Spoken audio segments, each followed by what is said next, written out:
देख रहे हैं नेटवर्क 33 राजकुमार के साथ। तो चलिए बढ़ते हैं आज की एक और डरावनी भूतिया कहानी की ओर। दोस्तों, उन दिनों मेरी नौकरी महोबा के एक छोटे से स्टेशन पर लगी थी जिसका नाम था गरसोल स्टेशन।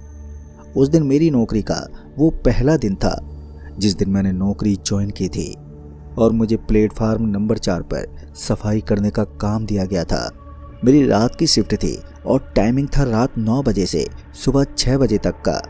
वो क्या है कि मुझे रात की ड्यूटी बहुत ही ज़्यादा अच्छी लगती है क्योंकि रात के वक्त इतना ज़्यादा काम नहीं होता जो कि दिन के समय में होता है, इसलिए मैं ज़्यादातर रात की ही ड्यूटी करता था। फिर जब मैं पहले दिन अपनी ड्यूटी पर गया तो मैं सबसे पहले शिवम से मिला जो कि मेरे ही स्टाफ का एक पुराना सफाई कर्मचारी था। क्योंकि शिवम की वजह से ही इस स्टेशन पर मेरी नौकरी लगी थी। पहले तो शिवम ने मेरी मुलाकात वहां के बाकी के कर्मचारियों से करवाई और फिर मुझे काम समझाते हुए सुपरवाइजर के कहने पर मेरी ड्यूटी प्लेटफार्म नंबर 4 पर लगा दी। मेरे हाथ में एक सुपली और एक झाड़ू थी जिसे लेकर मैं प्लेटफार्म नंबर 4 पर स्टेशन के चारों तरफ निगाह घुमाते हुए पहुंचा तो उस वक्त स्टेशन के प्लेटफार्म नंबर 4 के साथ साथ बाकी के प्लेटफार्म पर भी खामोशी थी। यानी कि कुछ ही यात्री थे जिनमें से कुछ स्टेशन की दीवार से टिककर बैठे हुए थे तो कुछ लेटे हुए थे। और जब मैंने प्लेटफार्म पर टंगी घड़ी पर नजर डाली तो उस वक्त 11:10 का समय हो रहा था। पर यहाँ पर मुझे काम शुरू करने से पहले ये नहीं मालूम था कि इस स्टेशन की कुछ और ही हकीकत है। क्योंकि जब मैंने अपना काम शुरू किया तो मुझे किसी ने कराहती हुई आवाज में कहा कि सफाई अच्छे से करो। और इस आवाज को सुनकर जैसे मैं उस आवाज की तरफ मुड़ा तो मुझे कुछ दिखा नहीं। पर जब मैंने फिर से अपना काम शुरू किया तो मुझे एहसास हुआ कि कोई मेरे आसपास चल रहा है।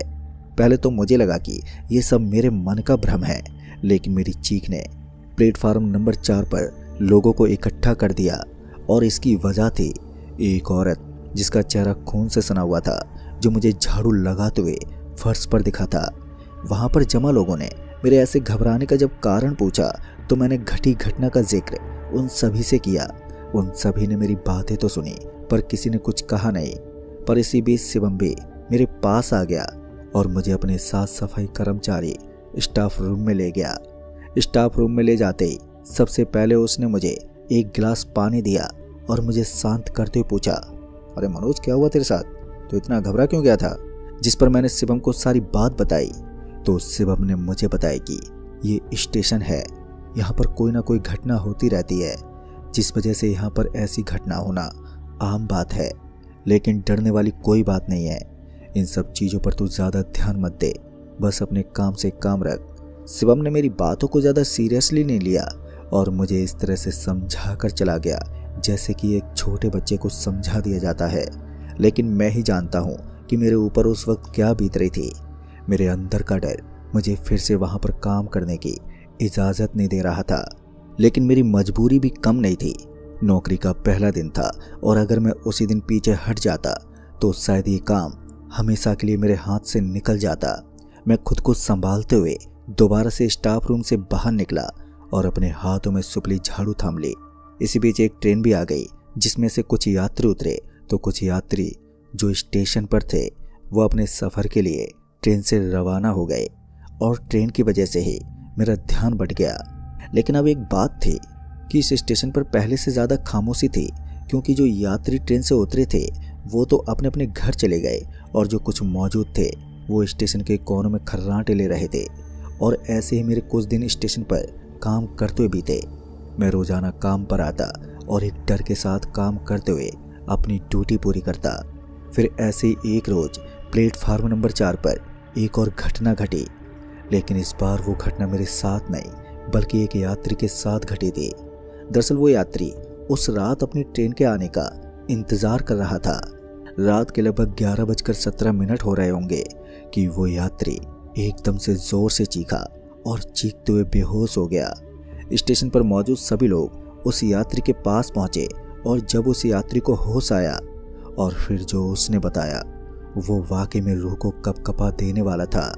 दरअसल उस यात्री ने कराहते हुए अपनी उंगली से प्लेटफार्म के बगल में खड़ी कुछ झाड़ियों की तरफ इशारा किया और बताया कि वहाँ पर कुछ है। उसका चेहरा और शरीर खून से लथपथ है। वो कोई इंसान नहीं था। वो पटरियों के बीच से निकलकर उस झाड़ी में घुस गया। उस यात्री की बातें कुछ हद तक मुझे सच लग रही थी, क्योंकि कुछ दिन पहले मेरे साथ भी ऐसा ही एक भयानक सीन हुआ था। इसका मतलब ये था कि इस स्टेशन पर कुछ तो है जिससे ये सब हो रहा है। अब मेरे जहन में इस स्टेशन को लेकर कई सारे सवाल उमड़ने लगे थे, जैसे कि यहाँ पर हो रही अजीब घटनाओं को लेकर। खैर मेरी वो रात भी बीती और जब सुबह हुई तो मैं अपने घर पर चला आया। फिर जब रात हुई तो टाइम पर मैं अपनी ड्यूटी करने पहुंचा और एक नज़र स्टेशन के प्लेटफार्म पर भी मारी कि कहीं कुछ गंदगी तो नहीं है। वैसे तो दिन के शिफ्ट वाले कर्मचारी सफाई करके गए थे, लेकिन मैंने एक बार फिर से घूम फिर कर प्लेटफार्म पर देख लिया। अभी मैं प्लेटफार्म पर खड़ा इधर उधर ही देख रहा था कि तभी मुझे बंटू भाई ने आवाज़ देते हुए बुलाया। और जब मैं उनके पास पहुंचा तो वो मुझे स्टेशन के बाहर बनी एक चाय की दुकान पर ले गए। बंटू भाई ने जाते ही 2 चाय बोल दी और साथ ही 2 सिगरेट भी ले ली। बंटू भाई मुझसे कई साल पुराने थे, तो इस हिसाब से वो मेरे सीनियर भी थे, जिस वजह से मैं उनका आदर भी करता था। अभी मैंने और बंटू भाई ने सिगरेट में 2-2 दमी कसे थे कि तभी मुझे रात वाले यात्री के साथ घटी घटना का ख्याल आ गया। और तभी दम भरते हुए मैंने बंटू भाई से कहा, बंटू भाई यार, इस स्टेशन पर कोई दिक्कत है क्या? मतलब कि यहाँ पर कुछ अजीब सा महसूस होता है, जैसे कोई भूत की तरह। पहले तो बंटू भाई मेरी बात पर हंस दिए और सिगरेट में दम मारते हुए बोले, अरे तू क्यों डर रहा है? मैं हूं ना, कोई दिक्कत हो तो मुझे बता दियो, तो बस काम कर। और वैसे भी ये भूत सब तो हर जगह पर होते ही हैं, तो छोड़ इन सब बातों को। इतने में ही दुकानदार ने 2 कप चाय थमा दी और चाय पीकर हम अपने अपने काम में लग गए। रात के अब 2 बज गए थे कि तभी यात्रियों से लदी एक ट्रेन स्टेशन पर आकर रुकी, जिस वजह से स्टेशन पर रात के वक्त छाई खामोशी अब कुछ देर के लिए चहल पहल में बदल गई। और जब ट्रेन चली गई तो फिर से स्टेशन पर सन्नाटा धीरे धीरे अपनी दस्तक देने लगा। जैसे स्टेशन पर सन्नाटा पसरा कि तभी मेरी नज़र प्लेटफार्म पर खड़े एक आदमी पर गया जो एकटक पटरियों को घूर रहा था। पहले तो मुझे लगा कि शायद वो आदमी ऐसे ही खड़ा है, लेकिन जब वो धीरे से प्लेटफार्म से नीचे उतरा तो मुझे खटकने लगा कि ज़रूर कुछ तो हुआ है इसके साथ। मगर क्या, ये अभी देखना बाकी था। दोस्तों, जैसी वो यात्री पटरियों पर पहुंचा तो पता नहीं उसे क्या हुआ कि वो अचानक से पटरियों के बीच पड़े कचरे को बीनने लगा। और जैसे जैसे वो यात्री कचरा उठा रहा था कि तभी मुझे एहसास हुआ कि उस यात्री के साथ साथ एक परछाई चल रही है। जैसे वो परछाई झुकती तो वो यात्री भी झुकता। और ये नज़ारा मैं कम से कम 15 मिनट तक खड़े खड़े वहीं पर देखता रहा। और मेरा ध्यान उस यात्री से तब हटा जब बंटू भैया ने मुझे जोर से आवाज़ देते हुए कहा, अरे मनोज इधर आ। बंटू भैया की आवाज़ सुनते ही मैं उनके पास चला गया और उस आदमी को मैं वैसे ही कचरा बीनते हुए वहीं पर छोड़ गया। और जब मैं वापस आया तो तब तक वो आदमी वहाँ से चला गया था। अब सवाल तो मेरे जहन में बहुत थे उस कचरा बीनते आदमी को लेकर, लेकिन वहाँ पर किसी से भी बात करके कोई फ़ायदा नहीं था। इसलिए उस रात मैंने अपना मुंह बंद ही रखा और इसी तरह मेरी उस रात की ड्यूटी भी पूरी हुई। लेकिन अगली रात मेरे साथ एक बहुत ही अजीब सी घटना घटी जिससे मेरे भीतर तक की रूह कांप गई। दरअसल जब मैं रात के 12:25 पर प्लेटफार्म नंबर 4 पर सफाई कर रहा था कि तभी एक ट्रेन आकर रुकी जिसकी बोगियां जली हुई थी। वैसे तो उस ट्रेन का स्टॉपेज इस स्टेशन पर नहीं था, मगर आगे रूट बिजी होने की वजह से कुछ देर के लिए ट्रेन यहाँ पर रोक दी गई थी। खैर, ट्रेन की उन बोगियों को ऐसे जला हुआ देख मैं उस ट्रेन की बोगी की तरफ बढ़ा, ये देखने के लिए कि आखिर इस ट्रेन की बोगियों की हालत भीतर से कैसी है। पर पता नहीं क्यों बोगी के पास जाते ही मुझे एक अजीब सी दुर्गंध आने लगी, जैसे कि जले हुए मांस की तरह, जिसमें से पानी जैसा कुछ तरल पदार्थ निकलते वक्त आती है। और इसी वजह से मेरे पैर अपने आप ही रुक गए। मैं किसी तरह से अपने आप को उस दुर्गंध से बचाने के लिए उस ट्रेन से दूर हटने लगा, लेकिन वो दुर्गंध इतनी तेज थी कि अब मेरा जी तक मचलाने लगा था। और फिर देखते ही देखते मुझे उसी वक्त उल्टी हो गई। मैंने अपने मुंह को कसकर ढक लिया ताकि वो दुर्गंध मेरे मुंह के भीतर और ना जा सके। लिहाजन मैं ऐसे अपने मुंह पर हाथ रखे हुए ट्रेन की बोगी से दूर काफ़ी देर तक यूं ही खड़ा रहा। और फिर कुछ ही देर में वो ट्रेन वहाँ से चली गई। और जब वो ट्रेन चली गई तब जाकर मुझे थोड़ी राहत मिली। लेकिन अभी भी उस दुर्गंध की वजह से मेरा जी खराब हो रखा था। यानी कि रह रहकर मेरा उल्टी करने का अब मन कर रहा था, जिस वजह से मैं पूरी रात ड्यूटी पर परेशान रहा और मेरी तबीयत भी अब बहुत ज़्यादा ढीली हो चुकी थी। खैर जब मैं घर गया तो तबीयत खराब होने के चलते मैं सोता रहा, लेकिन पता नहीं क्यों मेरी हालत अभी भी वैसी ही थी जैसे कि रात भर ड्यूटी पर थे। मेरा मन तो नहीं था, पर मैं बीमार हालत में ही काम पर चला गया। और जब मैं काम पर पहुंचा तो मेरी बीमार हालत देखकर सुपरवाइजर ने ये कहते हुए मुझे घर वापस भेज दिया कि आराम करो, जब ठीक हो जाओ तब आ जाना। मुझे ठीक होने में लगभग 2 से 3 दिन लग गए। अब मुझे पहले से काफ़ी ज़्यादा अच्छा लग रहा था, तो मैंने वापस से रुक किया स्टेशन पर। जब मैं काम पर पहुंचा तो बंटू और शिवम भैया मुझे देखते ही बोले, अरे क्या हो गया था तुझे, सब ठीक तो है? मैंने भी अपना सिर हाँ में हिलाया और मैं काम पर लग गया। पर मैंने उन्हें वो जली हुई ट्रेन वाली बात नहीं बताई जिसमें से आधी दुर्गंध की वजह से मेरी तबीयत खराब हो गई थी। खैर मैं तो अपनी सुपली झाड़ू लिए काम में लग गया, लेकिन आधी ठंडी हवाओं के झोंके ने स्टेशन पर दस्तक दे दी और फिर कुछ देर के बाद काले बादलों ने भी अपना सीना तान दिया। तेज कड़कड़ाती बिजली के साथ कुछ ही देर में बारिश भी शुरू हो गई, जिस वजह से प्लेटफार्म पर आता बारिश का पानी मुझे बार बार साफ करना पड़ रहा था। अभी मैं बारिश का पानी साफ कर रहा था कि तभी मुझे पटरियों के बीच छोटी सी बच्ची, यहीं कोई वो 10 साल की होगी, वो मुझे रोती हुई खड़ी नजर आई। वो बारिश के पानी में भीगते हुए बड़े ही अजीब तरीके से रो रही थी, जिसकी रोने की आवाज़ से मेरा दिल पसीज गया और मैं काम छोड़कर प्लेटफार्म से नीचे पटरियों की तरफ बढ़ने लगा। पर जैसे मैं अपना कदम प्लेटफार्म से नीचे रखने ही वाला था कि तभी किसी ने मेरा हाथ पकड़कर खींच लिया और एक तेज रफ्तार से आधी ट्रेन एकदम से निकल गई। मगर वो बच्ची अब मुझे कहीं भी नजर नहीं आ रही थी। खैर गनीमत थी कि मुझे मेरे ही एक साथी ने बचा लिया, नहीं तो आज मैं पटरियों पर बिछा होता। उस वक्त मैं काफ़ी ज़्यादा घबरा गया था, जिस वजह से मैं वहीं प्लेटफार्म पर एक बेंच पर बैठ गया और किसी तरह मैं अपने आप को शांत करने की कोशिश करने लगा। मगर पता नहीं क्यों उस वक्त मैं चाहकर भी खुद को शांत नहीं कर पा रहा था और जो मेरी नज़रें थी वो बार बार उन्हीं पटरियों की तरफ ही जा रही थी, पर सिवाय खालीपन के वहाँ पर कुछ भी नहीं था। अभी मैं अपने साथी को इन सब घटनाओं के बारे में बताता कि वो मुझे वहीं पर छोड़कर चला गया। अब मैं अकेला बैठा उस बच्चे के बारे में सोच रहा था कि तभी मेरा सुपरवाइजर मुझे आता हुआ दिखा, जिसे देखते मैं बेंच से उठ खड़ा हुआ और अपने हाथों में झाड़ू सुपली थाम ली, ये सोचकर कि कहीं वो मुझे ऐसे बैठा हुआ देखकर कुछ बोलने न लगे। खैर वो मेरे पास तो नहीं आया, मगर मैं बेमन से अब काम पर लग गया।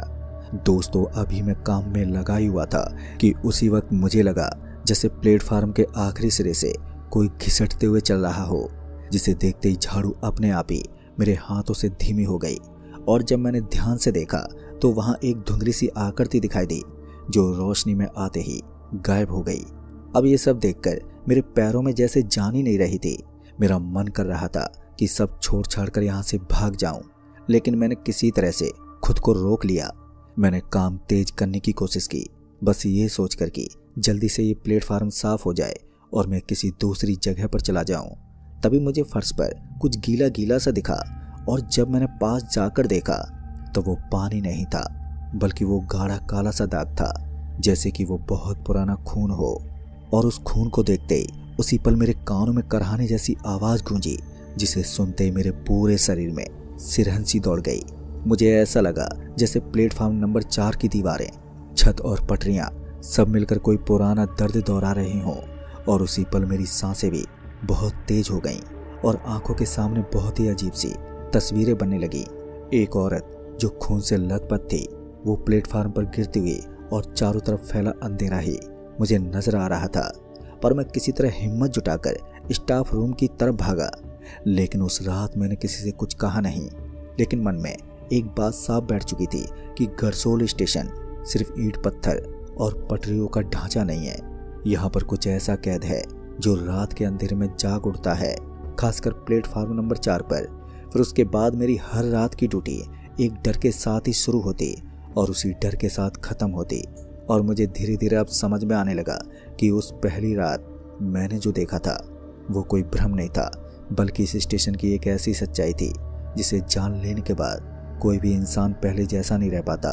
और अब मुझे इस स्टेशन पर काम करते हुए बाकी के लोगों की तरह आदत सी हो गई है और मैं आज भी यहीं इस स्टेशन पर काम करता हूँ, पर अब मुझे डर नहीं लगता। तो दोस्तों, इस कहानी में बस इतना ही। तो चलिए बढ़ते हैं आज की एक और दूसरी हॉरर स्टोरी की ओर। दोस्तों, मैं दिल्ली से अपने गांव जाने के लिए कालका मेल के एक पुराने कोच में सवार हुआ था। डिब्बे में रोशनी कम थी और यात्री भी इक्का दुक्का ही थे। जैसे जैसे रात गहराती गई, बाहर का सन्नाटा और ट्रेन की पटरियों की खटखट की आवाज मेरे मन में अजीब सी घबराहट पैदा कर रही थी। तभी अगले स्टेशन पर ट्रेन रुकी और एक मैगजीन बेचने वाला मेरे पास आया। उसका चेहरा आधा ढका हुआ था और उसकी आंखें बिल्कुल पथराई हुई थी। उसने बिना कुछ बोले ही मेरी तरफ एक पुरानी धूल भरी मैगजीन बढ़ाई। मैंने सोचा सफ़र लंबा है तो कुछ पढ़ लूं, इसलिए मैंने उसे पैसे दे दिए और मैगजीन ले ली। वो शख्स बिना पलक झपकाए मुझे देखता रहा और फिर अगले ही पल अंधेरे गलियारे में गायब हो गया।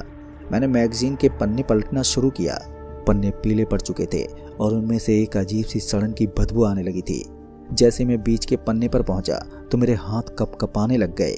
वहां पर एक खबर छपी थी, ट्रेन हादसे में मैगजीन विक्रेता की दर्दनाक मौत। खबर के साथ एक तस्वीर भी थी।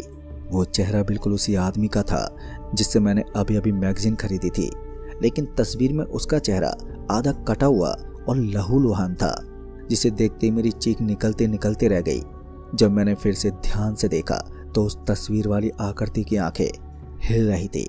वो मैगजीन के अंदर से मुझे घूरने लगा था और उसके चेहरे पर एक डरावनी सी मुस्कान फैल गई। मैंने डर के मारे मैगजीन फेंक दी, लेकिन जैसे वो फर्श पर गिरी तो मेरे केबिन की लाइटें ब्लिंक करने लगी। फिर अचानक ही मुझे महसूस हुआ कि मेरे सामने वाली खाली सीट पर कोई बैठा है। मुझे ऐसा लगा जैसे हवा भारी हो गई है और कोई ठंडी उंगलियां मेरी गर्दन को छू रही हैं। खिड़की के शीशे पर बाहर से खून से सने हाथ के निशान अब उभरने लगे थे, जैसे कोई बाहर लटक कर अंदर आने की कोशिश कर रहा हो। पूरे डिब्बे में मैगजीन बेचने वाले की वही आवाज गूंजने लगी कि साहब, अभी तो सफर बहुत बाकी है, कृपया इसे पढ़ लीजिए। मैं भागकर दूसरे डिब्बे में जाना चाहता था, लेकिन कोच के दोनों दरवाजे जाम हो चुके थे। मैंने चीखने की कोशिश की, पर मेरी आवाज़ जैसे मेरे गले में ही फंस गई थी। तभी मैंने देखा कि फर्श पर फेंकी हुई वो मैगजीन खुद पे खुद पन्ने पलटने लगी थी और हर पन्ने पर मेरी अपनी मौत की तारीख और समय लिखा हुआ था। पर ट्रेन की रफ्तार अब इतनी तेज हो चुकी थी कि मुझे लग रहा था कि वो पटरियों से उतर जाएगी। फिर अचानक ही वही मैगजीन बेचने वाला मेरे ठीक सामने खड़ा हो गया। उसका शरीर पारदर्शी था और उसके शरीर से वही सड़न वाली बदबू आ रही थी। उसने अपना हाथ बढ़ाया और जैसे उसकी ठंडी उंगलियों ने मेरे माथे को छुआ तो मुझे बिजली का एक जोरदार झटका लगा।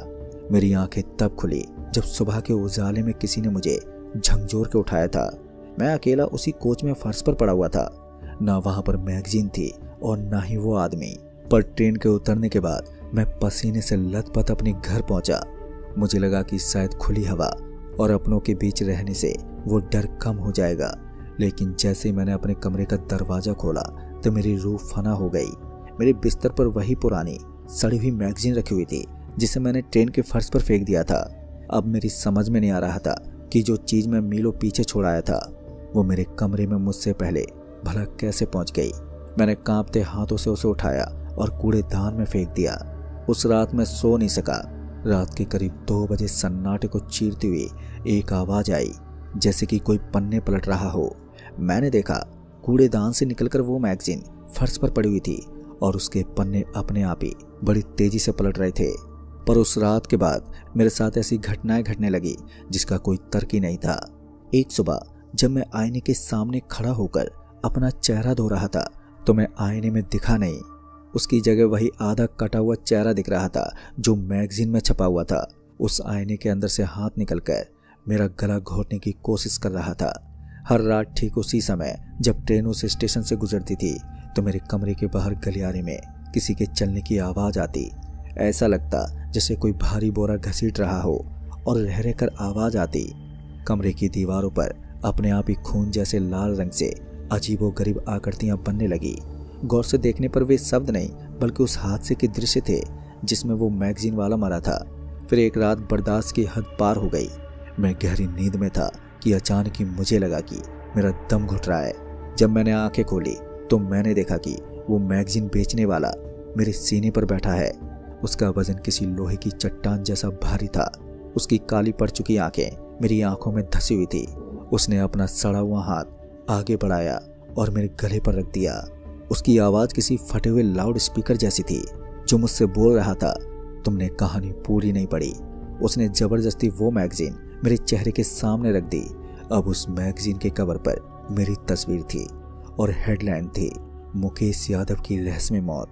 मैंने पूरी ताकत लगाकर उसे धक्का दे दिया और जोर से चिल्ला उठा। तभी कमरे की लाइट जल गई।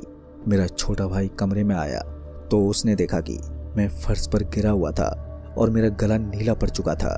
दोस्तों, हैरान की बात यह थी कि मेरे हाथ में वो मैगजीन थी, लेकिन अब उसके सारे पन्ने कोरे थे, यानी कि वो ब्लैंक थे। सिर्फ आखिरी पन्ने पर एक छोटी सी लाइन लिखी हुई थी, सफर अभी जारी है, अगले स्टेशन पर मिलते हैं।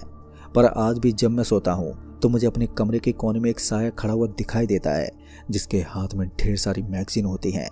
पर मैं समझ गया हूँ कि वो मैगजीन बेचने वाला आदमी अपनी अधूरी कहानी पूरी करने के लिए मेरा इंतजार कर रहा है।